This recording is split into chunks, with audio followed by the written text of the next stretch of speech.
Sesuai dengan Permenkes nomor 11 tahun 2017, pengertian tentang keselamatan pasien adalah suatu proses dalam rumah sakit yang memberikan pelayanan pasien yang lebih aman. Termasuk di sini adalah melakukan asesmen risiko, identifikasi dan manajemen risiko, pelaporan dan analisis insiden, menindaklanjuti insiden dan menerapkan solusi untuk mengurangi insiden. Dalam keselamatan pasien yang terpenting adalah adanya transformasi budaya, yaitu budaya untuk keselamatan pasien, budaya untuk tidak saling menyalahkan, budaya untuk melakukan pelaporan bila ada insiden, dan budaya pembelajaran terhadap insiden yang terjadi. Bagaimana merancang sistem keselamatan pasien agar tidak terjadi kesalahan, agar setiap kesalahan dapat dilihat, dan agar efek suatu kesalahan dapat dikurangi. Sasaran keselamatan pasien ada 6, yaitu 1. Identifikasi pasien secara benar, 2. Meningkatkan komunikasi secara efektif, 3. Meningkatkan keselamatan penggunaan obat-obatan yang perlu kewaspadaan tinggi, 4. Menerapkan keselamatan operasi dengan menjamin sisi operasi yang tepat, prosedur yang tepat, dan pasien yang tepat, 5. Menurunkan risiko infeksi terkait pelayanan kesehatan, dan ke-6. Menurunkan risiko cedera karena jatuh.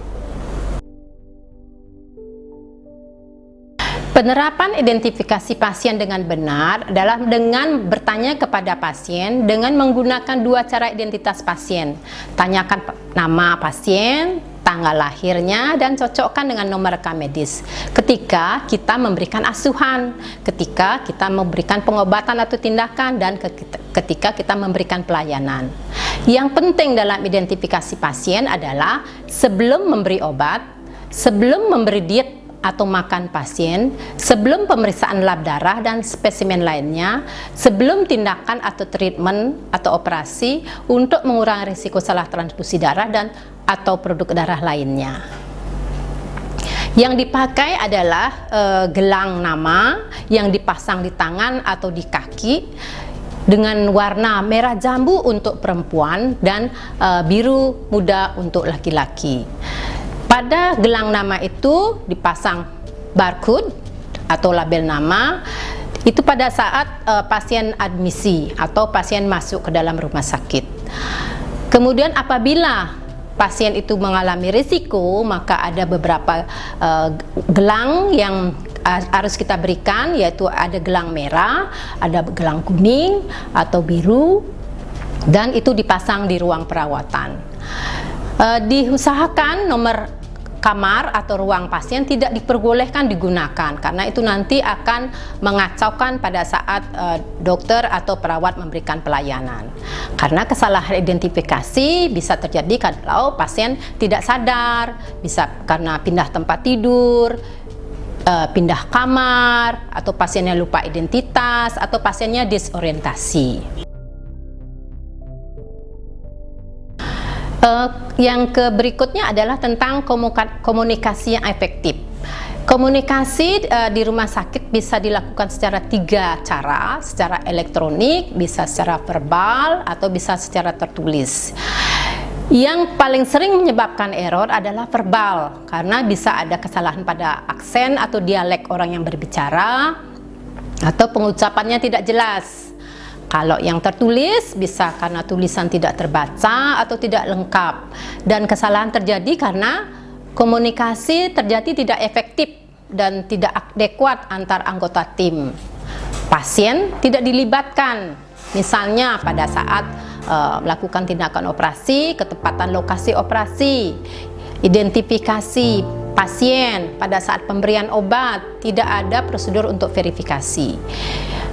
3. Tidak adanya kebudaya keterbukaan komunikasi. Yang keempat, instruksi dokter yang tertulis itu tidak terbaca atau tidak jelas atau juga tidak lengkap, dan penggunaan singkatan yang tidak sesuai standar. Jadi dalam komunikasi efektif yang terpenting adalah usahakan jangan mempergunakan singkatan atau pakai daftar singkatan yang baku saja. Perhatikan pada saat menyampaikan nilai-nilai pemeriksaan yang kritis.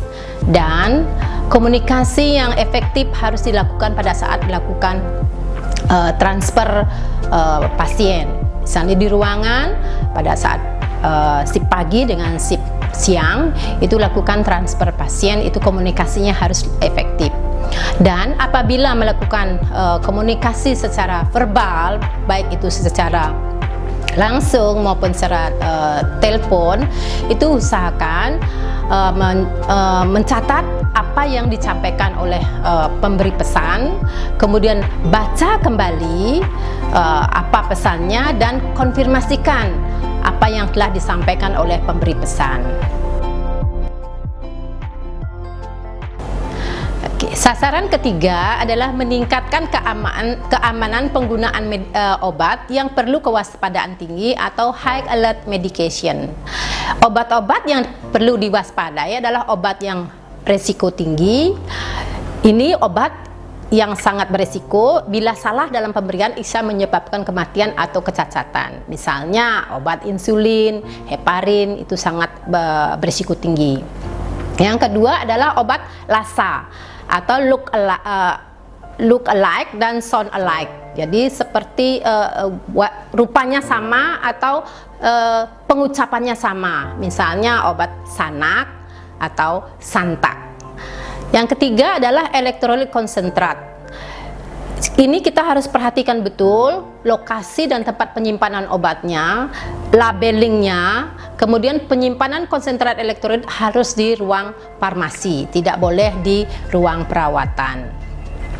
Bagaimana cara pemberian obat atau bagaimana kita memberikan obat kepada pasien? Cek dulu instruksi dokter, apakah obatnya sudah benar, dosisnya sudah benar, cara pemberiannya sudah benar, kemudian waktu pemberiannya sudah benar, dan yang terpenting adalah orang yang diberikan obat apakah sudah benar. Kemudian cek alergi obat dan catat semua kegiatan itu dalam rekam medis. Dan didik pasien dan keluarga, jelaskan tujuan dan kemungkinan efek obat.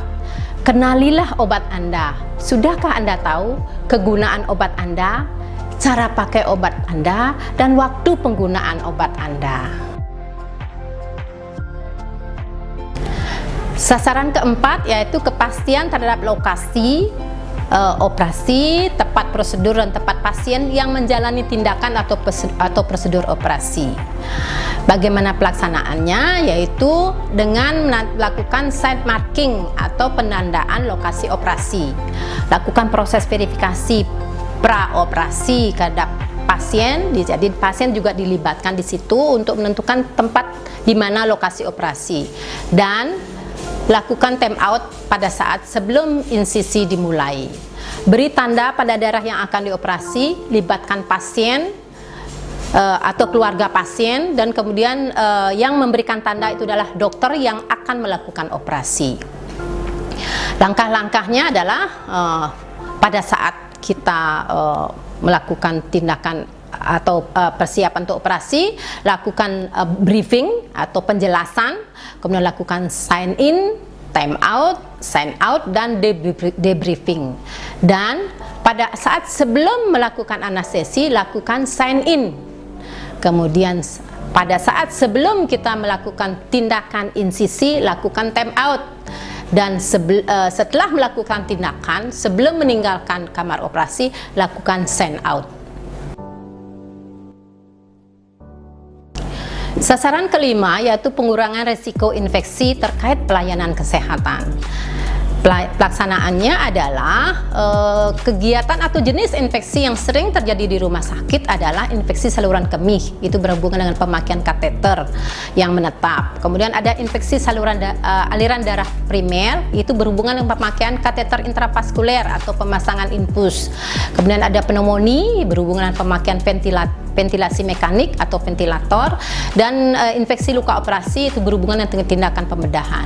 Bagaimana caranya mengurangi risiko terpapar infeksi dalam pelayanan pasien? Karena yang terbanyak ternyata transmisi kuman itu melalui tangan, sehingga yang perlu kita lakukan adalah melakukan hand hygiene atau cuci tangan setelah melakukan tindakan dan sebelum melakukan tindakan.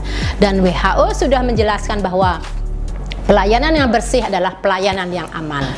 Kewaspadaan standar yang perlu dilakukan oleh petugas rumah sakit adalah kebersihan tangan, penggunaan APD, pengelolaan limbah dan benda tajam, pengendalian lingkungan rumah sakit, kemudian pada saat melakukan penyuntikan yang aman, kebersihan pernapasan dan etika batuk, pada saat kita melakukan praktek lumbal fungsi, peralatan perawatan pasien juga harus betul-betul bersih dan aman, kemudian penata laksanaan linen, kesehatan karyawan sendiri dan penempatan pasien.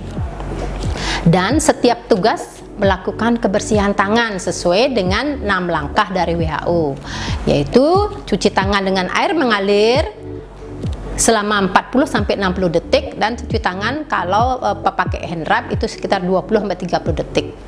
5 indikasi kebersihan tangan sesuai dengan WHO adalah sebelum kontak dengan pasien, sebelum melakukan tindakan aseptik, setelah kontak dengan pasien, setelah terpajan dengan cairan tubuh, dan setelah kontak dengan lingkungan pasien. Bagi pengunjung juga perlu melakukan cuci tangan. Kapan itu dilakukan cuci tangan? Yaitu 1. Sebelum masuk ruangan, sebelum kontak dengan pasien, setelah kontak dengan cairan tubuh pasien, dan setelah menyentuh lingkungan pasien. Dan penggunaan APD dilakukan di seluruh ruangan atau unit-unit pelayanan yang memerlukan pencegahan yang bagus. Yang terpenting bagi pengunjung adalah, yang perlu kita perhatikan adalah batasi jumlah pengunjung. Jadi kalau berkunjung usahakan jumlahnya dibatasi, barang bawaannya juga dibatasi, dan anak-anak yang sehat jangan dibawa ke rumah sakit, karena rumah sakit tempat yang kurang baik bagi anak-anak. Sasaran ke-6 yaitu pengurangan resiko jatuh. Resiko jatuh adalah kondisi pasien yang awalnya stabil bisa terjatuh karena beberapa hal. Bisa terjadi di halaman rumah sakit, di rawat jalan, di rawat inap, di UGD, atau pada saat transfer pasien, atau pasien gelisah di UGD, atau juga pasien orang tua dan anak-anak yang tidak bisa menjaga dirinya.